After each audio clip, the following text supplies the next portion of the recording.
Hello everyone. Today I'm going to talk about truss system in structural design. I'm going to have a short discussion between the changes and differences between truss and beam and frame system. Then I'm going to have some advantages, explain some advantages of the truss system, and after all, some introduction to general types of truss system we use in structural design.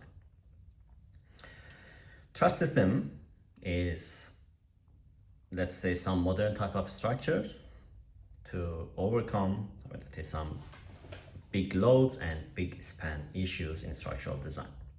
In truss system, as you see here, all joints are hinged and we're going to apply the load on the joints.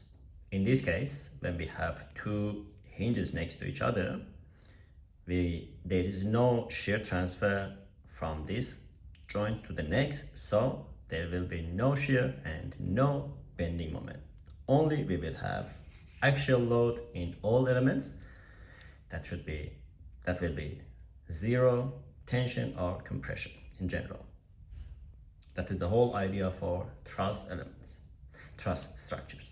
But in beam and frame system, as you see here, we have, for example, we have continuous beam here, and we have different types of loadings at the joints or on the element, and same for frame system here. We have different types of loads, different types of elements, horizontal, vertical, or oriented system, and we can have loads at the points or on the element. In frame, we may have joints as hinge or solid, but same here for frame system, the joints could be solid or rigid. So back to truss system. If it is a truss system and section from everywhere in the truss will give one action, that is axial. We start with positive, that is tension, but after all, if you calculate it, that is not positive, you can change it. And this is the reaction for free body diagram of each. So every point you have sections, you will have axial loads. Let's see if I have some sections from here. We have axial load, and axial load. It might be tension or compression, but anyway, it is axial load. And if we have all loads at the joints and there is no load on the element and all joints are rigids, so definitely we will have no shear and no bending or even no torsion effect on the beams. I say for torsion, it is hard to say because it may have some torsion effect on the third direction and we may have some, but yeah, let's ignore for that for now, and we can talk it in next videos. And for beam systems, again, if we have any section in the beam, in each section we have three types of forces. One is shear, one is bending moment, and one is axial load. But sometimes we have torsion effect as well, so we need to take care about that and we need to design the element for that one. Same for frame system. If we have some section cut here, we have this shape for a free body diagram, we have reaction here, and for the points we cut, we will have three in general, but for four internal forces in just some particular section: torsion, axial, bending moment, and shear. Same on the other one: bending, shear, axial, and torsion. And remember, these are not necessarily the same values. These are completely different values that we need to calculate that. So let's go for some comparison for beam and truss system in the advantages that truss system provides for structural engineers. We have efficient load distribution. Here we have two main reasons to use truss system. One is using big spans and one is using big loads. The truss system is able to transfer big loads to any support system that is much efficient to the normal system, normal beam and frame system. High strength to weight ratio, we have less weights because we have less loads on the elements. So the weight of the elements will be much less, and we using a method here. After all, the system gives high strength to weight ratio is much less than the beam and frame system. So strength to weight ratio is called specific strength, and that is better than beam and frame system here. Stability and rigidity, that is a common requirement for all types of structure and truss system as well.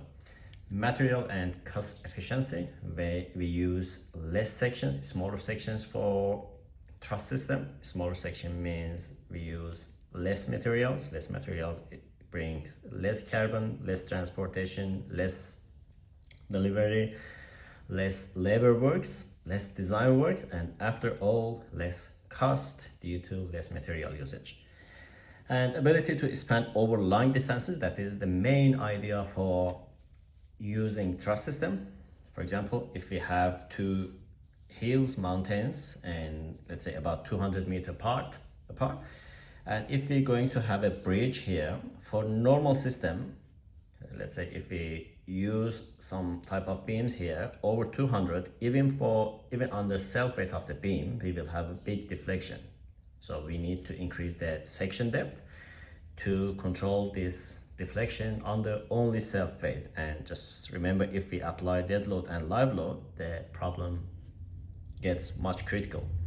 In these situations, we're using truss system. Truss system brings the same requirement, controls deflection, and takes the loads that applies on the bridge system, that is traffic load, dynamic load, static loads, and all types of loads, wind, earthquake, and whatever is coming on the structure, with much less materials, smaller sections, and same efficiency or even higher. That is the main reason to use truss system in long distances. And flexibility in design and function. Yeah, we have different types of truss system, different shapes, different sections, and it gives us flexibility in design and how to transfer the loads to support points, or just if we going to have some extra supports, or if we are restricted to use some supports, truss system gives us flexibility in that one. And resistance to environmental and dynamic loads, it is, let's say if we use hinge system, it should be just much durable for special dynamic loads, and also less materials means less corrosion system, or if we're using some steel structures or reinforced system, less erosion corrosion, or just environmental effect, and less wind effect. If we use less weight, it means that we have less earthquake effect on that one. So if we say that it is durable, and resistance to environmental and dynamic loads are much better than normal beam and frame for the same scenario if we're going to use. So after all, I'm going to give you just a quick review of the different types of truss system we use in general for structural design. Well, the first one is Hove girder. That is all joints are hinged and the loads are applied at the point, so the elements are all axial members. So it is tension, compression, or zero members, and we can easily design these elements. Next one is just very similar to that one, but the orientation of these members are different. We say flat Pratt girder or N girder. Next one is parallel core truss, similar to those ones in design, analysis, and loading. The next one is wiring girder, same principles. And scissored parallel truss, same principle here. I'm just ignoring this one for now. I get back to that because it is a special type of truss. And the next one is just inverted cantilever truss. Same principle, same loading type, and same elements and hinges. Next one is umbrella truss, that is very suitable to parkings, awnings, and just big spans like some shade design or big cantilever parts. And the shape is similar to umbrella, we call it umbrella truss. And the next one is truss portal frame. If we're going to use portal frame in general, we can use these elements as a big beam, but big beam means that we have big weight, big sections.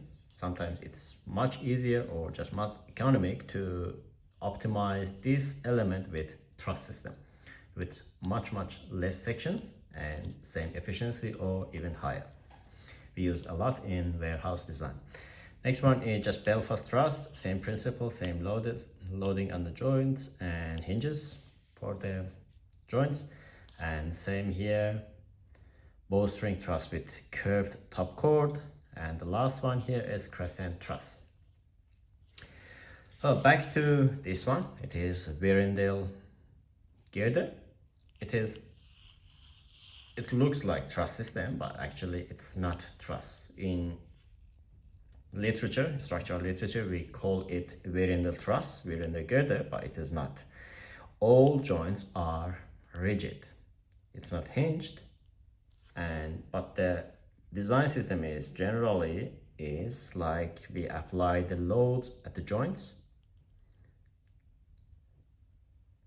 Spans are symmetric and the loads are symmetric. So because of this, we have less effort to analyze and design this system. But after all, remember, when we have rigid system, it means that in every section we may have all types of internal forces: axial, shear, bending, and even torsion.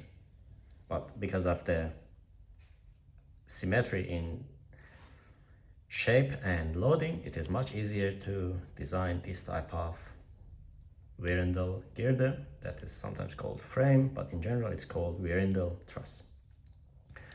Hope you get some useful points and hints for your design, structural design. Please comment below. In the channel, if you need more specific definitions or just more specific words on truss system, I try to upload some tips and tricks to analyze and design of truss system. Yeah, even if we have very big truss system, we don't need to analyze whole members one by one. There are some tips and tricks, so we can make it much easier and solve the whole structure in a quick time. Thank you so much. See you.